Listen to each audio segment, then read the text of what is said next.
Association for intellectually ഡിസേബിൾഡും ഭൗതിക വെല്ലുവിളി നേരിടുന്ന കുട്ടികളുടെ രക്ഷിതാക്കളുടെ സംഘടനയായ പെയ്ഡും സംയുക്തമായി നിരാമയ ഇൻഷുറൻസ്, ലീഗൽ ഗാർഡിയൻഷിപ്പ് എന്നിവയെക്കുറിച്ച് പഠന ക്ലാസ് സംഘടിപ്പിച്ചു. ഏറ്റുമാനൂർ സാൻജോസ് സ്കൂൾ ഓഡിറ്റോറിയത്തിൽ നടന്ന പരിപാടി സംസ്ഥാന ചെയർമാൻ ഫാദർ റോയി വടക്കേൽ ഉദ്ഘാടനം ചെയ്തു. നിങ്ങളോടൊപ്പം ഞങ്ങളൊക്കെയും ഉണ്ട്. നിങ്ങളുടെ ആവശ്യങ്ങളിൽ, നിങ്ങളുടെ പ്രതിസന്ധി, നിങ്ങളുടെ യാത്രയിൽ എന്നൊക്കെ ഉള്ള ഒരു ഓർമ്മപ്പെടുത്തലാണ് ഇങ്ങനെയുള്ള കൂട്ടായ്മകളിൽ ഉണ്ടാകുക. ഇവിടെ ഒരു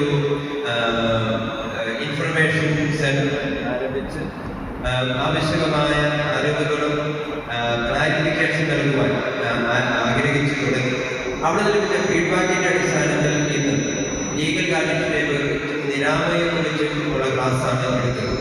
ജില്ലാ പ്രസിഡന്റ് മുരളി വേങ്ങത്ത് അധ്യക്ഷത വഹിച്ചു. ജില്ലാ കോർഡിനേറ്ററും സാൻജോസ് സ്കൂൾ പ്രിൻസിപ്പാളുമായ സിസ്റ്റർ അനുപമ മുഖ്യപ്രഭാഷണം നടത്തി. നാഷണൽ ട്രസ്റ്റ് ജില്ലാ കോർഡിനേറ്റർ സണ്ണി ജോസഫ് പഠന ക്ലാസിന് നേതൃത്വം നൽകി. ജില്ലാ സെക്രട്ടറി ടോമി ജോസഫ്, സംസ്ഥാന ട്രഷറർ ജെന്നി തോമസ് എന്നിവർ ചടങ്ങിൽ സംസാരിച്ചു.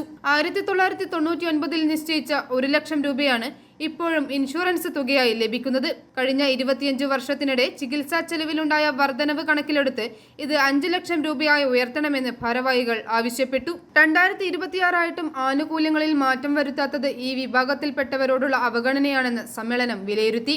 Autism, cerebral palsy, mental retardation, multiple disability എന്നീ 4 വിഭാഗങ്ങളിൽപ്പെട്ടവർക്കായി കേന്ദ്ര സർക്കാർ ആവിഷ്കരിച്ച ഇൻഷുറൻസ് പദ്ധതിയാണിത്.